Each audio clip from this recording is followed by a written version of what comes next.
I guess we'll get started then, if that's all right, Helena. For sure, yes. So I believe you wanted to have a quick chat about the new process for the fertile Yes, examination. Yes. that's it. The nuts and bolts is that I can see we've got a few people online tonight that haven't done their RT oral exam. It'd be so Right. nice to be able to hear, what to expect and, as you say, the new Yeah, system you use, etc. absolutely. So we had a bit of an overhaul for the last few years, which came into effect in March. The reason being um, the RT exam, as it was, um, have been sort of left unattended, shall we say, for about 20 years or so, and no one had really put any effort into keeping it updated or seeing if it was still fulfilling the purpose of it, which is to make sure that people sort of getting their license and coming online as pilots are comfortable and competent at using the radio. Added to that, the old synthetic exams were sort of completely compromised. Everyone knew what to expect, so it was not that we're trying to sort of catch people out, but it literally was right. You'll take off from an air ground, go through a mats. It was a known thing, and people were just studying or just learning to get through that. And were okay on the day maybe, but perhaps that was the end of their knowledge. So the good things I think they've done is they've made it a lot more realistic, and also um, a lot more relevant to how you would actually plan a flight for real. So what you will be asked to bring with you is a half mil chart. I know you chaps use a lot of generally use quarter mils, but you can select which one you want to use. Unfortunately, just on the half mil, so northern or southern, basically. So it's based on the real life current half mil chart is the first big change, and you'll be provided with that and the big frequency reference card that you can download. So it would be up to you from all of those frequencies to find the ones most appropriate for the route that the examiner's asking you to fly. In sort of parenthesis. The examiners themselves are required to maintain 6 routes. And the idea is that they would take you away from the area that you're actually learning. So it's as if you're away on a cross-country flight and taking it from there. So the 6 routes that the examiners have to keep, and it will be individual to each examiner. They own those. They have to maintain them and keep them up to date. But they will involve the same kind of elements that we're used to seeing. So you would probably depart from, say, an air traffic controlled aerodrome, but arrive at an air ground or a FISO one, or vice versa. So generally 2 of the 3 levels of service will be included. There'll be the usual things, the tick box, a max transit. There's an emergency or 2. There is I'll come up with the CAP number in a minute. I think it's 2126, but it's the report form that the examiner uses, and you'll see on there are some grey shaded areas which are compulsory elements that have to be included. And then there are some bonus elements that could also be included. For example, the examiner might include a missed approach or something along those lines.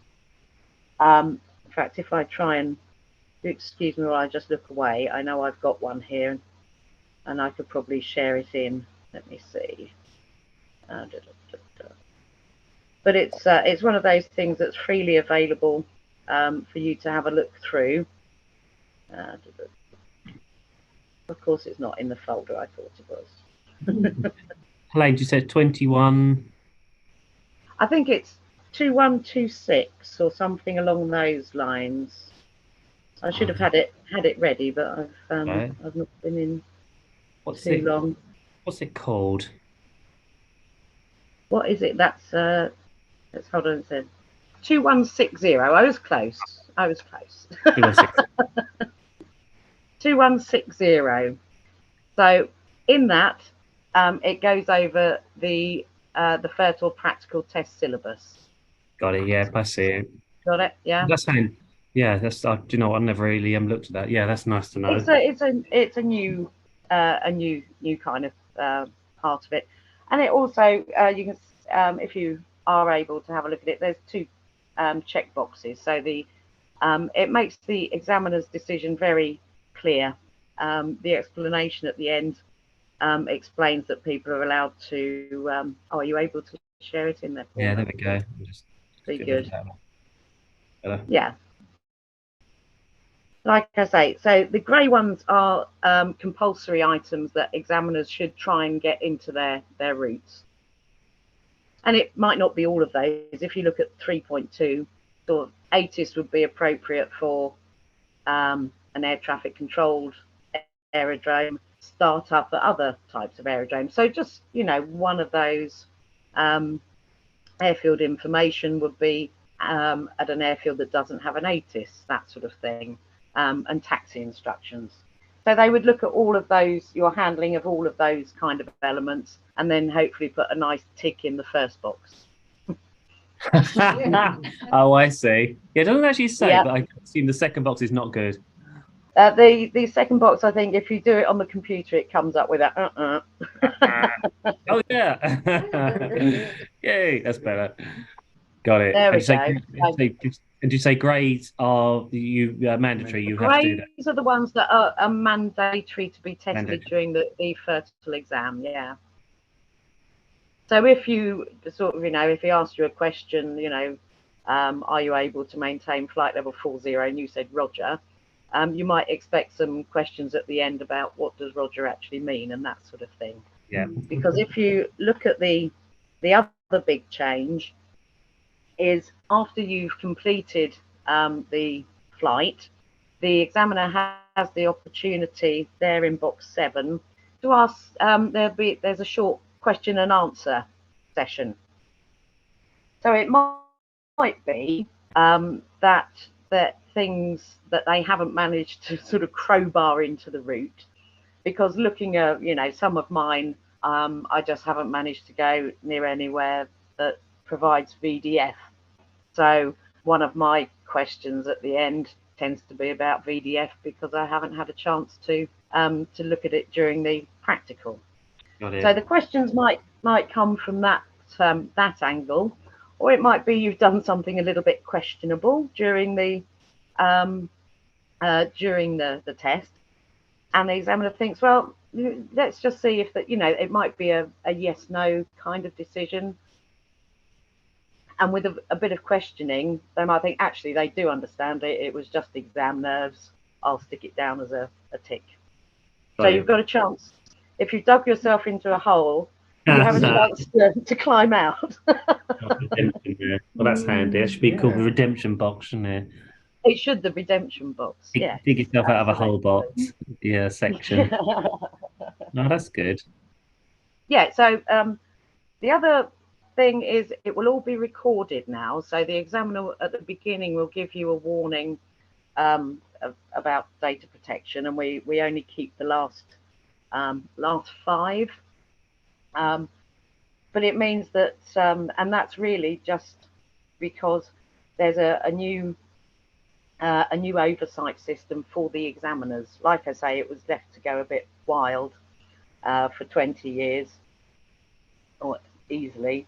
And we've now got a panel of senior examiners, of which I'm one, and we go out and we make sure that the actual fertile examiners are doing the test correctly, that we agree with some of their decisions. and we'll go and visit each one every 3 years at their renewal to make sure that they're sort of playing the game properly, which is a whole level of oversight that's been missing. And there's some sort of quite awful stories about people sort of doing group tests. You know, you taxi out, you take off, oh, well done, you've all passed, you know, which is of no benefit to the person learning to fly. They don't know, you know, it was basically wrong. So there's a lot more oversight in the whole system as well. And the recording will carry on through the question and answer session. But like I say, you'll get a warning of that. So there's sort of the big changes on a practical front. I think one of the things that I've noticed seems to be more important, just watching people prepare, is knowing the map symbols. You need to be a lot hotter on things like that. So what does that little diamond shape and AAIA actually mean? You've got, and the fan markers at Cranfield, what are the implications of those? So because a couple of my routes go that way just for that reason. And also there's a lot of other information on the charts at frequencies to use. So who is responsible for LARS in a particular area? Because if you look up near, I think it's Wattisham, it's actually Waddington that, or the other way around. I do get those confused. It's Waddington that does the LARS there, not the one you would think it was. So I think it does make people look and actually read the chart a lot more, in a lot more detail than before. There's far more planning involved then, isn't there? There is more planning. By the way, so the way it actually runs, one is the examiner gives a standard CAA brief, which is also there's another cap I can give you in a minute, Paul. But it's in the candidate's guidance as well. And it's a little bit, you know, along the lines of reassuring people that we're just here to check the radio procedures and phraseology used, not making any decisions about airmanship, that sort of thing. It gives a little warning that you can't take your phone in or anything with you. The standard brief will be given, and then the examiner will reveal the route to you and say, okay, I would like you to take me from, we're going to fly from Norwich, turn overhead, Melton Mowbray, and land at Cranfield or something like that. So there'll generally be at least one turning point in the exercise, and then you would mark that on your chart and get a first look at what you're going to be facing. Then the examiner will actually produce the route brief and go through it in a bit more detail with you. The route brief will include whether there are any NOTAMs active, and they're the sort of things to think, okay, what are they trying to get me to do here, you know. I have one route that is very similar to that goes near the Wash area of intense air activity, and just to reinforce the matter, I've created a NOTAM that there's a military exercise involving pretty much everyone in the area. So trying to encourage people to maybe think about using a traffic service rather than a basic, because there's going to be a lot more activity about. So the examiner will walk you through that. The levels will be presented all pre-prepared, like on the old way of doing it. The little plug has been made for you, so you don't have to think about headings and levels and all that sort of thing, and time and distance. It's all laid out for you, so you know that once you've departed Norwich, you're going to fly at 2,000 feet to here, and then climb up to a flight level, and then that's all sort of laid out as it used to be, except it's kind of real world. So even though it says that, it's always a good idea, again, and this is where the map reading comes into it, make sure you know the limit of airspace, particularly any above you. because we'll be looking to make sure that you take account of that sort of thing as well. And then once you've gone through, and the examiner will say, and along this leg there may be an emergency, so you'll know vaguely where something semi-surprising might happen, and usually it will involve you or another aircraft. They'll advise you of the way in which you'll be notified that the emergency starts, and that how they'll indicate that, okay, that's enough, stop now.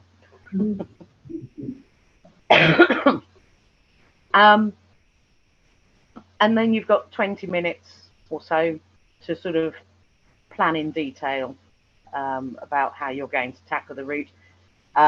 You'll have the frequency chart to hand.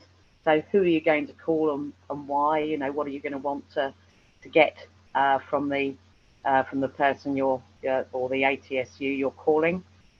The other good thing you've got now is it is a CAA approved, so it might not be quite the formats you're used to, but there is an aid memoir for the common calls that you make. So the emergency, position report, and responding to pass your message. So you don't have to, because, and again, I think this is a good move because it was a bit ridiculous. We make people sort of remember all these. Okay, A is aircraft call sign and type, departure from, destination, present position, altitude, and request. Right, I've got it. And then they go out and it's on their kneeboard, So again, a little bit more practical and relating to the way people actually operate and would actually plan a flight. So you have access to the CAA aid memoir for the whole planning time, and you keep it with you during the test. So if you can't find, can't think what to say, you can rummage through all the bits of paper that you're going to be managing to find the aid memoir. But again, that's published. I can't remember. It might be in the Capt 2118, which is the examiner's manual, or it might be in the candidate briefing. I'll have a look in a moment. But easily available. They use is it CARPI as an acronym? I don't know which one you teach, Paul, but it's a little bit. I heard that. What's that one, Helena? No, it's call sign, aircraft type, request. I can't remember what it all stands. It's not one I use because I don't find it particularly memorable. No. So you were the one who introduced me to ADPAR, which I still that's because it's easy to remember. It's just two little words, and I found that people could, retain that and use it, and it helped until it became natural, which it does. And like I say, that it might not be the mnemonic that you're being taught to use, but it will decode as the same thing from the CAA standard one, and it's something. It might just be that little jolt that you need. So yes, after your 20 minutes, the other thing that's a bit more relaxed is the testing equipment that the examiner uses. They can still use the the odd soft or any bespoke thing, but these days I just use Zoom because when you're muted, the space bar acts as a press to transmit. So I just use it as I say, with no video. Obviously, we don't need that, but it's easy to record. So it's kind of all done. So all we need to provide is a means of having some sort of PTT. I know some people are using walkie-talkies and recording ambiently, but I kind of like that it's all done on the computer. So, but there's no moving map or anything, so it does take a little bit of imagination as to where you are along the route. And I always say to people, if you become totally stuck, just tell me, and I'll, rewind, and we'll say, okay, last thing we did was this. We'll pick it up from there and carry on. So, so like I say, it does take a little bit of imagination to sort of think yourself into the. So, yes, is it no moving map now? No moving map. No, it's not required.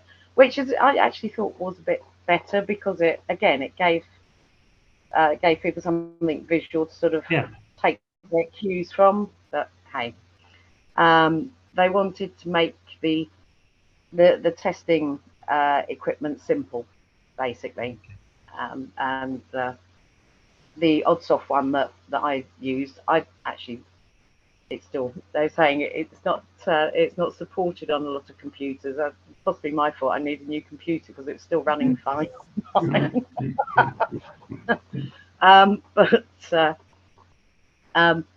But no, I mean, it just sort of, it did take a little bit more explaining than just hit the spacebar to transmit. I get that, but hey, there we go. Yes, and like I say, and then once you've reached your destination, at the end of that, the examiner will go and ask a few questions, maybe something they want to delve a little deeper into that occurred during the practical test, or maybe something that they haven't had to see and is on the mandatory list, so to supplement that. And then it's home for tea and medals. Did that kind of make sense? Yeah, totally. Good. I'm trying to think if there's anything else that's changed, and most of the other changes are just on the examiner side of things, in that they now have to do a written test to prove that they know what they're talking about as well. So there's a few people who've thought, no, some of the the people who've possibly been doing it a little bit too long and taking it a bit too casually have thought, well, we'll not do that. So, but overall, I think most of the changes are definitely positive and making it, as I say, a bit more realistic. So you have a chart, frequencies, and you want to go from here to there, which is just what you'd have in the real world if you were planning a flight. So I like that. I like that, sort of bringing it into a more, hopefully a more known sort of scenario. Yeah, it's in a better context, isn't it? It's a better scenario. Yeah, absolutely. I was just thinking, when did this kind of new system come into play, Helena? It started at the end of March, basically. That's okay. Yeah, so we've done the sort of the first wave of people have converted onto the new system, and then we've got another batch to do. I think it's by next March. It's sort of 6-month blocks, sort of people who've been operating on extensions, waiting for this to happen. Because again, they've been working on this for many years, and it was all interrupted by COVID, so that was all put back as well. So, so yes, it's a long overdue overhaul, and also it brings it a bit more into the flight training fold as well, a bit more crossover to the other subjects, and because it really was a bit of an oddity, sort of a bit of an outlier in terms of examinations, but the motivation is all about improving standards and making sure people are happy and confident using the radio, really. Tim, oh yes, because Tim raised his hand. Physically, Helena, so is the student in one room and the examiner somewhere else, and then you can take across Zoom? Is that how? Well, we have to be at the same ATO. So the CA haven't quite reached the point that we could meet over Zoom and do it. They're not quite that progressive yet. But yes, basically, it would be I would sit in one room pretending to be all the different ground stations, and you would sit in another room pretending to be the pilot flying around the route, and we'd be on opposite ends of a Zoom call. Yeah. And so, equipment-wise, Helena, do you still have a box with things like lights on it, or a knob for changing? No, frequency? no light. No, I miss the lights a little bit. Yeah. No, I literally, I've just got 2 little laptop computers that you know, have sort of nothing else on them, and just for that Just for Zoom. that purpose. Yeah. So how do you simulate when there's going to be a problem with the Well, aircraft? that's it. Well, it's literally you're just saying, okay, it's me as the examiner speaking now. Right. The engine has failed. Yeah. Right. Okay. Gotcha. Yeah. Wow. Absolutely. It really has changed, hasn't it? Yeah, absolutely. It's all very very straightforward. Yeah. They really has simplified it. Yeah. So I remember the last. And I think. sorry. The last time you talked to us about this, you showed us the computer program and the moving map and the aircraft moving That's across right. the screen. Yes. Yeah. Yeah. And like I say, I quite in a way that was really good because it gave people a sort of a visual indication as to where they were. On the downside, people did get a bit fixated about following the line. Yeah. So, you know, which is not why we, you know, I would say in my brief, you know, I'm not here to find out whether you can operate a computer program. If it goes off track, and it will, I can just drag it back on. But you would find people, you could see them sort of just trying to,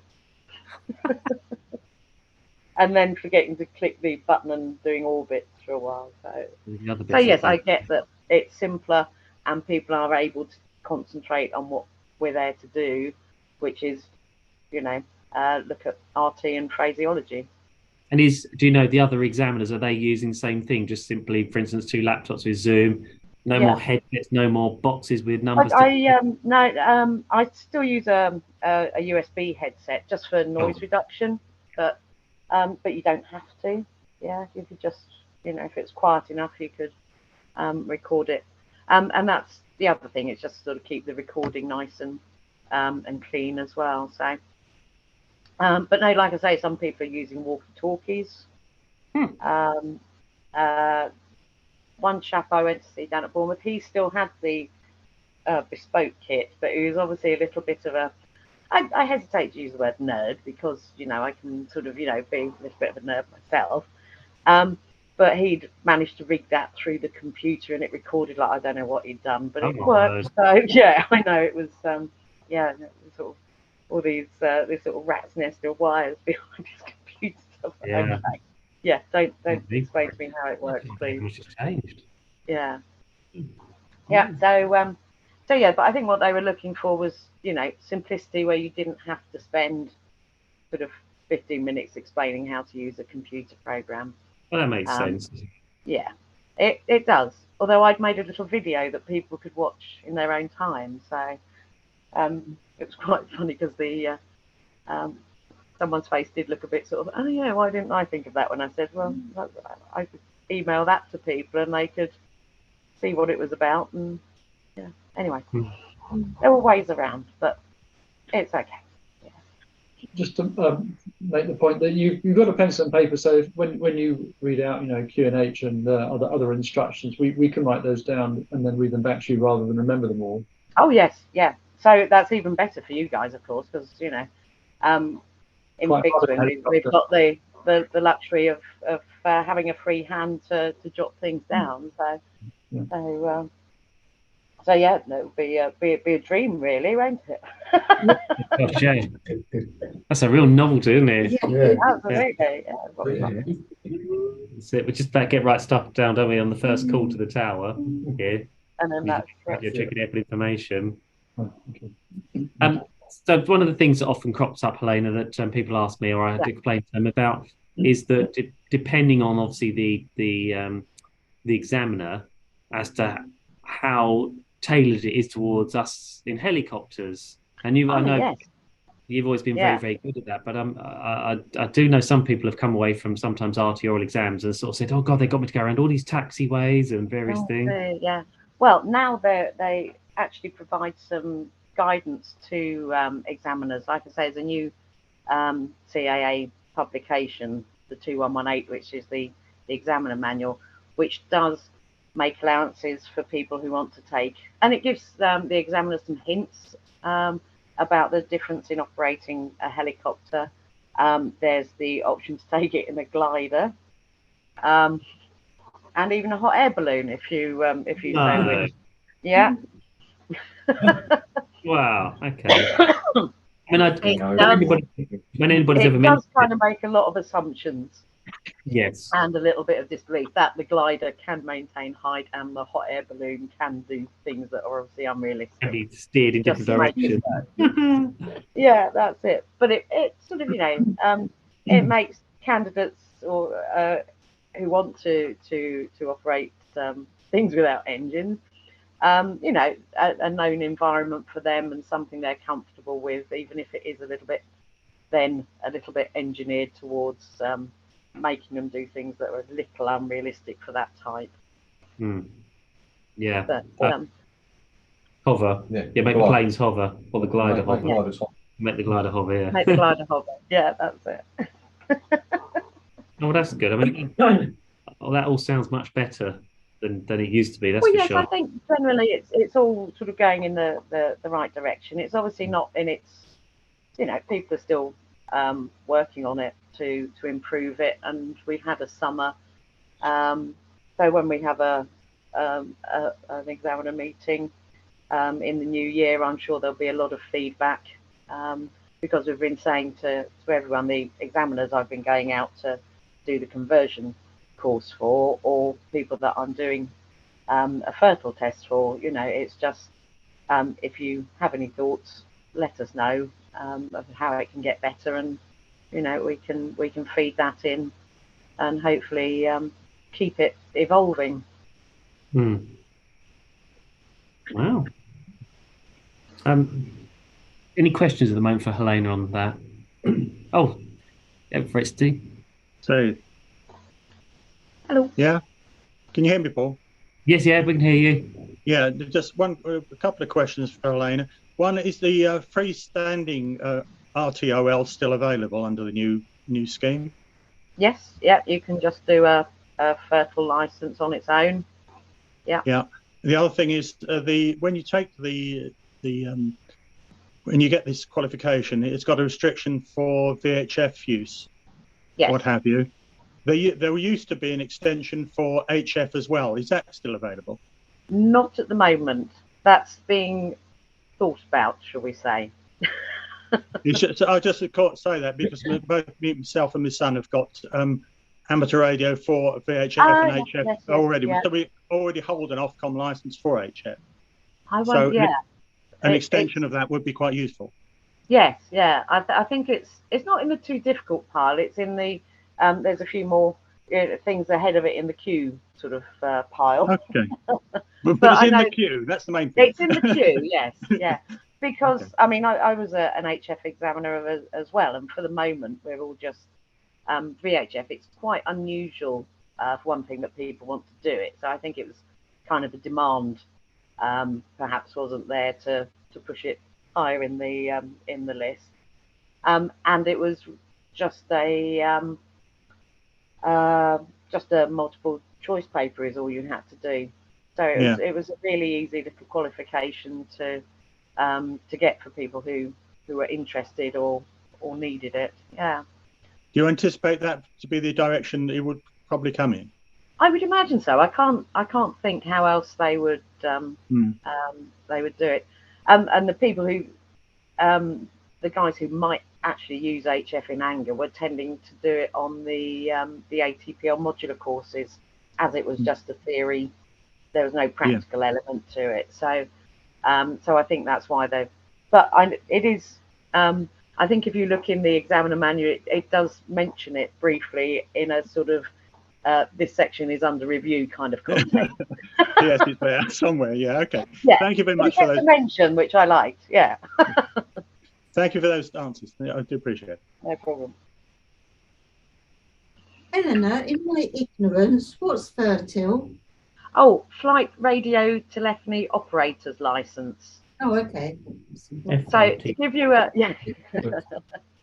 So the like I say, the state things had got into. The CAA didn't know how many RT examiners they actually had, and no one was really looking after it.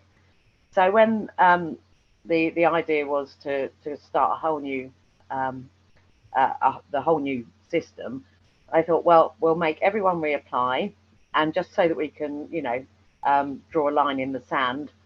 So I'm no longer an RT examiner; I'm a fertile examiner. So that's So they changed the name to make it a new qualification that people would have to apply for, basically, so they could get a grip on who actually was doing them. Yeah. Oh wow. Yeah, I know, it's amazing, isn't it? Yeah. It's such a regulated industry, and suddenly I don't know how many examiners are floating around out there, as it were. Yeah. Oh yeah. Amazing. Yeah. Doesn't surprise me. Yeah. Crikey. I've got a kind of a question that's related more to the student, including me's progress towards being capable and ready to take such things. It's always struck me as odd that I seem to be fairly capable when I'm doing things, in the room before I get in the aircraft. At which point, as somebody curtly reminded me, my IQ seemed to drop by 50% when it came to making. Is there any? Oh, first of all, is there an understanding as to why that happens to people? I mean, I don't know. It's there's the old phrase that the PTT button actually just disconnects your brain from your mouth, doesn't it? That's really what it's for. But you're not alone, Tim. It's it's I think it's just sort of such a. Most people aren't used to speaking to disembodied voices, and you've got that in the background that people are listening to me, and they'll judge. No one judges. We all have to learn. So it's a whole combination, isn't it? You say it's that stage fright. It's that I'm using a language that I'm not desperately familiar with. Everybody's listening, going to judge me and I'm going to feel such a fool on the radio, and I'm trying to fly at the same time. Yeah, absolutely. Yes, yeah. So it is a lot about capacity. Yes. As a student pilot, because you've got so many other things to think about. I'm in the air, for goodness sake. That's one of the nice things about the fertile oral test, isn't it? Is that you're not flying. Absolutely. You don't have to worry about that. You don't have to worry about where you are. No. Worry about nothing can go wrong for real. It's it gives you a chance just to focus on the radio, and the way it's done now. It is a logical process, and how you would actually plan a flight once you've got your license, and the sort of things, to consider. Because a lot of people go, oh, draw a line on that. That's my planning done. But no, there's a lot more to it. Who am I? And almost a radio plan is where it's tending to leave people. I've had a couple of people saying, oh, I think I'll do that next time I do my cross country. Just sit and think, who am I going to speak to? What am I going to say? And almost do a second radio blog, if you like. Yeah, so I think it leads people into good habits. Yeah. So that's exactly what we teach. So hopefully none of this would be surprising. Well, I wouldn't expect any less from you, but not everywhere does. No, don't be daft. And then just get up in the air and wing it. There's the wind. Yeah, off we go. Yeah. So it is. I've had a couple of people. Yeah. Oh, no one's ever told me to do that. Okay. Well, if we.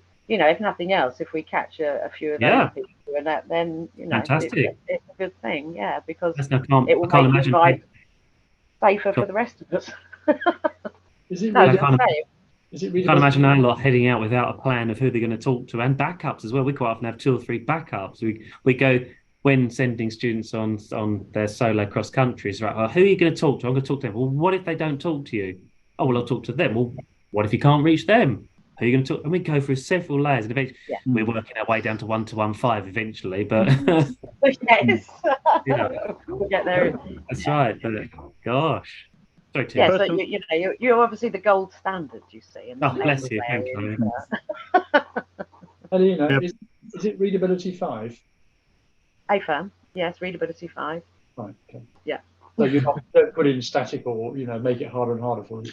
Oh no, it's all yeah. No, there's no tricks. Yeah, it's well, that's not very real life, then, is it? You need a lot of No, static. it's not really, is it? Yeah, I could sit there going, I suppose, couldn't I? On the similar subject, did you say Cap 2118 or Cap 218? It's a Cap 2118 is the Fertile Examiner manual, and there's some Write that down for good me. things in there. Yeah, well done. Yeah, have you got a scribe? Yeah, 2's writing. Yeah, she's doing it. Good. And there's also a candidate sort of version, which might be worth let me see if I can find it. I wonder what that one is. Oh, a 2117 as well is another good one to look at, and that is an introduction. So it will probably just say everything I've just sort of spent the last half hour rattling on about. I could have just said, go and read that. Let's have a drink. Oh, it's not too big. It's only 6 pages. That's yeah. right. We can cope with that. It's helicopter pilot. Not too bad. And have you seen the? I thought that had the. No, that doesn't have the aid memoir on it. There's also one more new form. Are you using the 1171, Paul, yet? Yes. Yes. So that's the one that tells your examiner that it's signed off by someone at the flight school, or if you've done an RT course somewhere else, it will all be signed off that you are aware of all the different elements.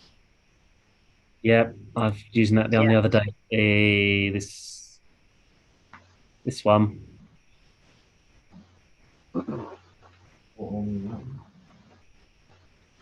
This was the if I recommend somebody for their RT oral, as we would call it, or fertile oral, there's a form here. They have to sort of go through and just make sure, have the tick sheet. Basically the tick sheet, yeah. Have you done this? Have you done that? Do you know how to do this? Do you know how to do that? At the end of it, we can finally do a declaration. I certify that. Yeah. And so just about scrape through. And they'll do exactly, yeah. They'll just about with a bit of luck and whatnot, they'll scrape through it. Yeah, absolutely. Paul, could you possibly put these on the Dropbox? Yeah, we'll do. Yeah, I'm going to put those on. Yes, I've got them on my screen already. Okay. What's the number of the one? 2118. No, sorry, the one Helena showed us earlier before you brought it up. You had the sort of fail or pass one. Oh, this one. Yeah. 2160. I think it was. Yeah, SRG. So it's SRG. That's an SRG one, is it? Yeah. It's a form. Yeah. I find the most problematical thing with you in the PTT is to remember to use the aircraft identification, and not my one given to me by the Ofcom. For my license. I press the button and then my brain tries to go to the other one. Well, yeah, I'm not surprised. I mean, if I'm having a day where I'm TikToking between Luton and Thames, I'll go through every, I'll the term, no, special. I'll get there in the end, But, yeah, I know the feeling. I think Le Thames sounds quite continental. It's not so much getting me on the radio, it's getting me off it. So I'm used to running for 15 minutes, not quick overs. Not a quick, not quick transmissions. But thanks for your information. That's okay, yeah. Is there anything else sort of RT-wise, not sort of away from the exam itself, or just there traffic-wise, why do they do that kind of thing that anyone wants to... Oh, I was gonna just ask you about the radio exam, the oral exam still. Yeah. That's right. Yeah, for sure. It's obviously pass and fail, of course, but you have, and it sounds like quite a lot of discretion as to whether it's a pass or a fail. Yes. Depending on nerves, maybe slight misunderstanding or. Yes, yeah. I mean, if you look at the 2160, there are some sort of quite firm criteria as to, I think you can fail sort of 2 in one box, but no more than sort of 3 overall sort of thing. Oh, I see, right. Regulatory elements. But like I say, I think it's part of the exam. If someone's done a reasonable job and they've just sort of, not quite got something, I think that's where the Q&A session at the end, the redemption session, would really, make the difference. And, we would note in that box 7, we discussed item 6.2 or whatever it is, it's now a pass kind of thing. So we would just sort of make a note for our records that's what's gone on. Yeah. And what would you say is your typical pass rate that you give? Me, well, because I tend to do a bit of coaching as well. They're all very well schooled, just as they are coming from Elstree Helicopters there as well. And actually, at the moment, I haven't had a failure on the new system because everyone's been through the 1171 form, so it's been run through. If there is something they're missing and they haven't seen, we've got a chance to speak about it beforehand. And I would say, it's all ticked off, but is there anything you want to just clarify before we get going, sort of thing? Yeah, that's good then, isn't it? Yeah, so because people, like you say, exam stress, and people's brains can go a little bit mushy at those moments, can't they? And they just can't recall. A lot of people relax when they see the aid memoir as well. It's like, oh, I haven't got to, I know that's there, and so that's a good little crutch to lean on, kind of thing now. And probably, I'm assuming other flying schools would be similar to us. We wouldn't put somebody up in the early days. This is usually right near the end of the course when you've had the most exposure to the radio possible. Well, certainly the ones, certainly the ones I work with are all making sure that people know what they're doing. They've been through their training program. The instructors know that they've reached a good standard, and I think it, in the past, a couple of I think it was more schools that weren't taking it quite so seriously, had put forward people who really weren't ready. So I think now that we have to prove that they have undergone some training, that they have looked at all these elements, is again a positive move, because and for the candidates as well, they can see, oh look, I've not done anything about maths, maybe I'll go and read up on that sort of thing. You've got some, or maybe I'll ask Paul all about maths. Because as far as I'm aware, the only criteria from our point, from a flying school part, the ATO part, is it still true they'd need to have done their RT written prior to the oral? Yeah, that's still the same thing. That's right. Otherwise, in the past, it's just a case of, well, go and have a go and see if you. Yeah, see how you get on. Yeah, that's it. And that's one of the things. So when a candidate, if someone I wasn't actually sort of involved with their training, I would expect as the examiner to have a completed 1171 that everyone's happy with, and evidence of their exam pass. So it could just be the email if it's been an e-exam, or photocopy of the pass sheet if it's a paper version. And then they would, of course, come prepared with their own map and pens and a bit of scrap paper, and I think that's about it, really. Yeah. All right. How long roughly does the exam or test take?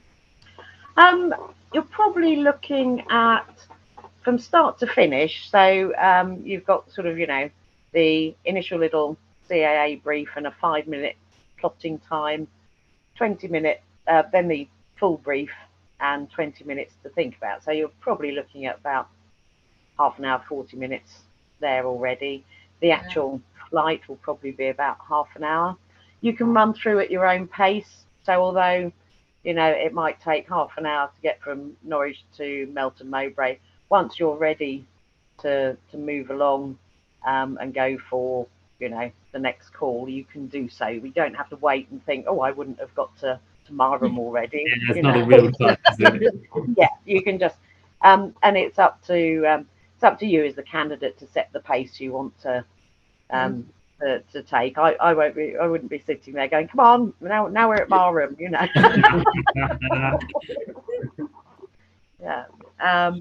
So that's but that was always the case, that it was the candidate face, and then a sort of quarter of an hour Q&A at the end, and a bit of a debrief. So overall, you're probably looking at a couple of hours, I would say.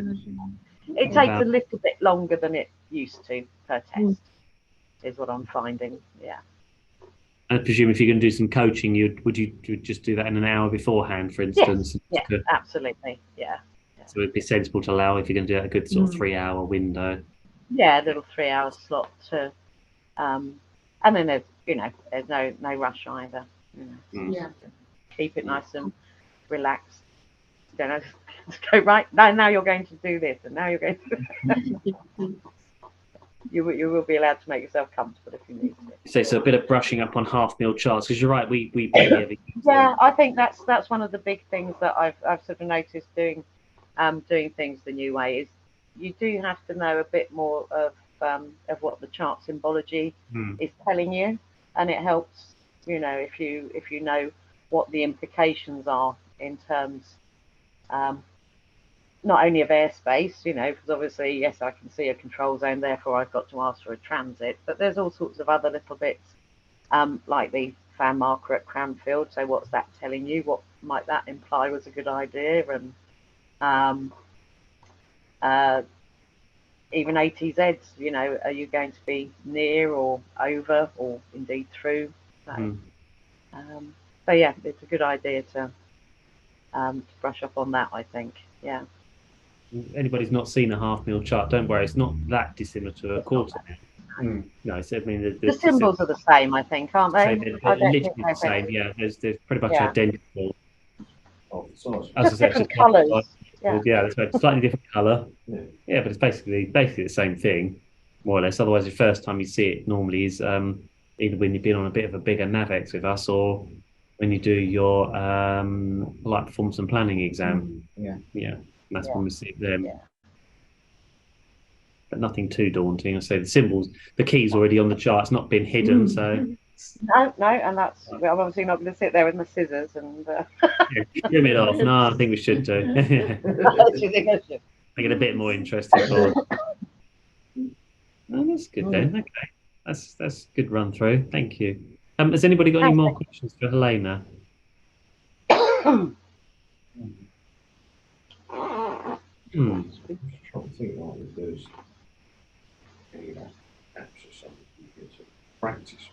So Helena, I think I just heard you say something then. When we were talking about, somebody asked you how many hours it was, and it was roughly 2 hours for the exam.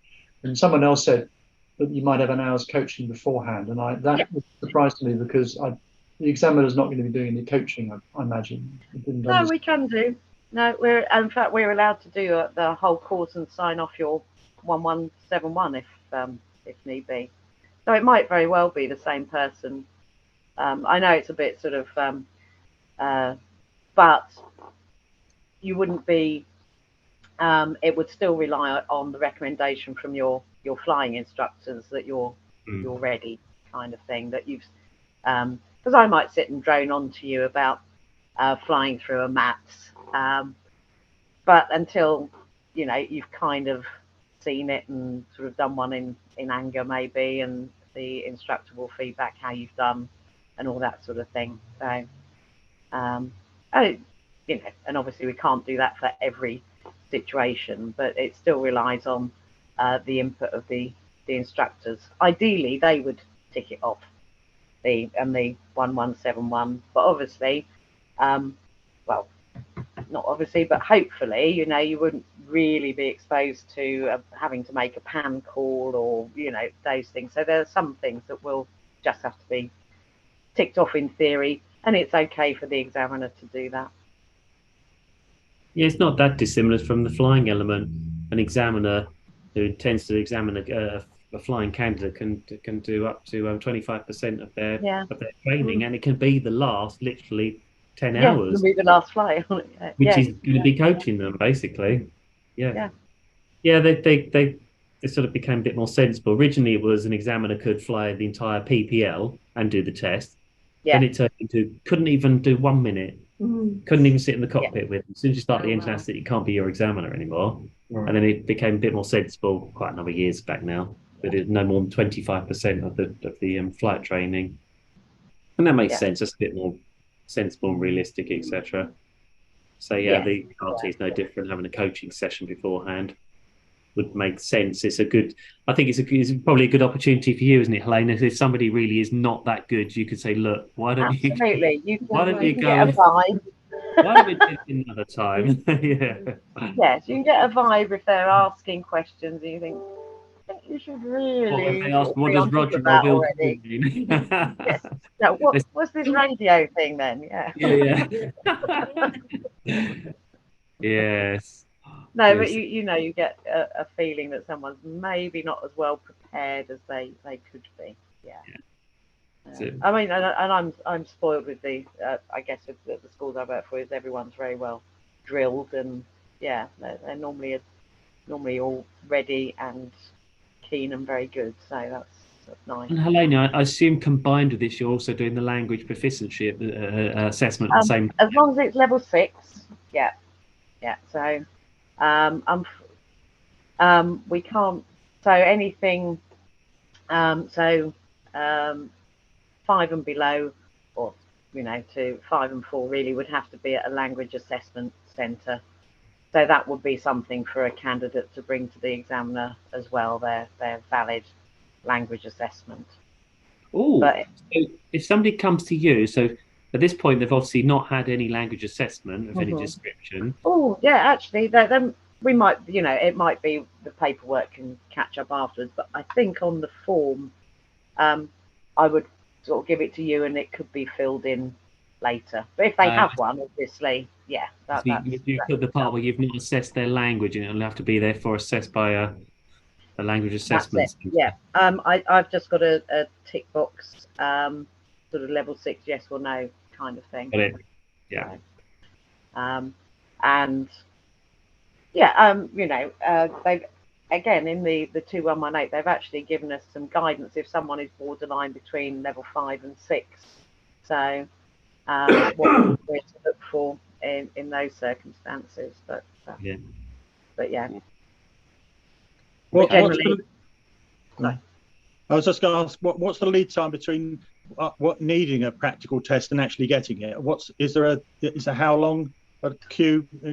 A bit like driving test. They're saying like you got 6 months. No, I mean it depends on the availability of your examiner. There's a whole list of fertile examiners, and if it's just take your pick and tie up a date. That's good. No, but there's no great backlog. No, okay. No, and I think even the CAA are processing the applications reasonably quickly at the moment. So, Helena, we'll have to do what we've done in the past. Find a day where you're free and get you in, and we'll have some of our people ready. Absolutely. We'd be delighted to. Yeah, absolutely. 2 or 3 in a day, which would be sounds like you can probably do realistically 3 in a day. Yeah, I reckon 3 would be reasonable. Yeah, absolutely. Oh, that'd be good. That'd be nice. Yeah, we'll do that again. It'd be nice to see some people in person as well. Yeah, that's right. Disembodied heads to me up until then. Hello, did I just understand that the student can go through a list of potential examiners and select one? I thought. Yes, yeah. I mean, it's people tend to cover particular regions. Like I would possibly not really want to drive up to Edinburgh to do someone's so there's obviously but yeah, no, there's a whole list on, I'm sure it's still on the internet and accessible of, I would have thought so. Yeah, there's a list of flying examiners, and so same thing. Most people have a pet one. Yeah. nudge, wink, so or a local one, whatever's easiest, if you can't, if your local examiner is indisposed, then other ones are available, sort of thing. Yeah. So, Tim, have you been steered towards one in particular then? Sorry, I was just saying, have you been sort of steered towards one particular examiner? You don't have to say who or anything, but yes. yeah. Okay. Yeah, and I've forgotten the name, so I couldn't tell you. But it was a man, and I did meet him. And but beyond that, I couldn't tell you what he looked like or anything. As a matter of fact, he did leave a 4 or 5 page document, which I might be able to dig out, which was guidelines for examiners, or the changing guidelines for examiners. Oh yes, that's probably yeah. I would imagine that's the one of the Cap 2117. I would think, if it was that long. It was. Or is this own interpretation of? No, it was a few pages. Yeah. I could probably dig it out in 2 minutes and show you the front and cover. But yes, so I did see that and spoke to him briefly, but not recall the name. But it seemed to me that was the one we were to use. That's why I. Oh, okay. Yeah. No. It's had a choice. It's you have, of course, you have a choice. Yes. Yeah. I mean, I guess the only thing to watch out for is if the school hasn't you don't want to upset any relationships they have established. So, but generally most people, I know Leon Solent up the road, I don't do all of their tests. Some people go to Irv because either I'm not available or they like him more. I don't know which it is, so there's generally no sour grapes sort of thing. So thank you.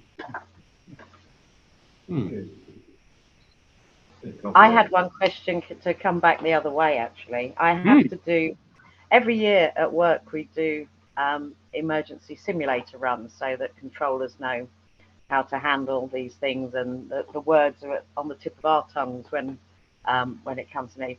And I've been throwing in chip warning lights for quite a long time for the people going through these courses, and everyone knows those. Has anyone got any good ideas for a good, not a helicopter problem, not an emergency, but not a full-on mayday, but just something's not right, that would make them think a bit? Yeah, a governor failure would be a good one. It's not a failure. Yeah. So I've still got all my R22 books. Yeah, I see that. So I can go and have a look, but I couldn't. I thought I'd just ask, and then it would save me a bit of time. Yeah, governor failure is a good one. Obviously, it's said a chip light because it's not a full-on mayday, but it's definitely a pan call. Yeah. Alternator failure. Theoretically, we should really do a pan call for. Yeah. Okay. Yeah. And the governor failure would be a pan land as soon as practical or as soon as possible. No, governor failure would just be fly back to the airfield, and so it's not enough to worry about. RTB, yeah. That's it. And an alternator failure, especially if it's in a Cadbury, that's land a bit sooner rather than later, because if it flattens the battery, that's far more serious. Oh, is it? Okay. Oh, that's interesting that it's just in the G2. Yeah. Yeah. It's got plasma ignition, which operates off of, by electricity. So if your alternator's failed and you run the battery down, then that's starting to get a bit more serious. Wow. You're running on one magneto then.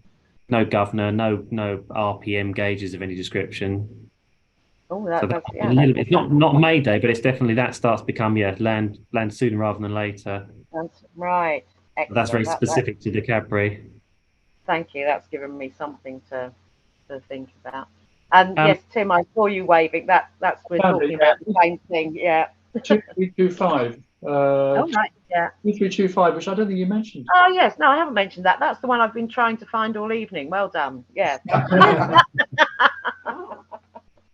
I can scan it and email it to Paul. Then you go. That's it. Yeah. Which one is it? Is it an SR a cap? Yeah, it's Cap. Yeah, but Cap 2325 March 22. 2325. Got it. Yeah. Yeah. I've been looking for all evening. So it gives you all the. That's what it says on the back. There we go. That's it. You see? Yeah. This is a bit more. Should put Q&H in that one, and then a few other things. But it's quite.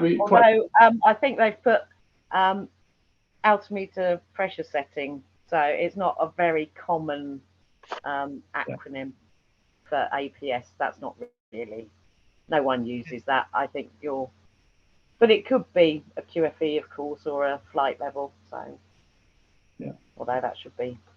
Anyway, when I read it, it certainly increased my heart rate, made my nerves go. I must say, that's probably because you suddenly realise this is bloody it. You know, you've got to be able to do all this stuff. Oh yeah, absolutely. That's right. Fireplace relief. Oh yeah, and that's the hot topic I didn't mention. So if you're successful, they went to the CAA and said, right, if you can have sort of 5 minutes with every new pilot coming online, what would you like to tell them? And the CAA safety people said infringements.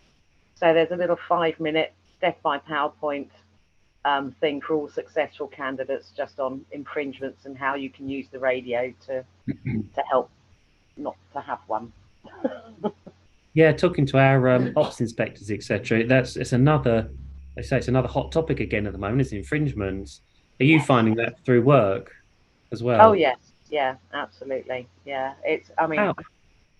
how are these people managing? Is it just simply because there's suddenly a lot more aircraft back in the sky again after COVID? And well, we were kind of giving people a bit of slack because everyone was out of practice and yada yada yada. But and the same with sort of RT standards, which are still sort of struggling to get back to where they were. Not just not talking just GA. This is commercial operators as well who have been quite appalling at some moments and caused a few unnecessary events to happen, like the chap going into Heathrow who read back his speed but implemented it as a heading and straight to so yeah. Not listening. I don't know if you've heard Luton recently, first thing in the morning, but the Wizz Airs can be a bit challenging taking each other's calls because they use quite similar call signs. It's not all the pilot's fault, but taking each other's calls, and then we have to go in and sort that out, and just not listening because they're obviously doing other things, maybe because they're still out of practice. So it is it's sort of still a bit of a hot topic, and infringements the same. It could just be people are still rusty, carelessness. I think the main cause is poor planning. So you've got the GASCO Take Two initiative that's been running, and I think that's a good idea if everyone just gives themselves a little margin for error, So, and what they mean by Take Two is stay 2 miles laterally from a zone boundary or 200 feet vertically. And then if you do get a bit distracted or caught by a gust, it's less likely that it will result in an infringement. So, and the other things it goes, the little presentation goes into is things like using frequency monitoring codes, which are really good for ATC, because we know that even if we're not talking to someone, they are contactable if things don't seem to be going particularly well. Yeah. Oh, Helena, somebody's asked, do you still have your app for RT practice? Yes, we have. We launched that, and it's going quite well. I'm just trying to open my phone. So it's called Good RT. Here we go. There's a Good RT. Yeah. Oh, there we are. And it kind of takes. Sorry, I wasn't looking. That's all right. That's the opening page. But it takes people through. You've got there's a few free modules, obviously. So we've got the basic standard phraseology, and then we go into aerodromes, and so there's a bit about each type of. Yeah, it's Good RT. Are you spelling that it's good? Golf hyphen Uniform Delta Romeo Tango.